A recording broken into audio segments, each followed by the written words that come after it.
ako'y naglakbay na mag-isa upang aking malimutan mga kaapihang dinanas. Ihahanap ng kalunasan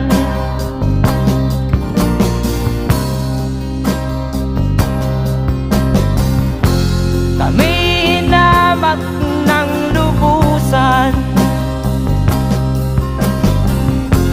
inapit, tinatawanan,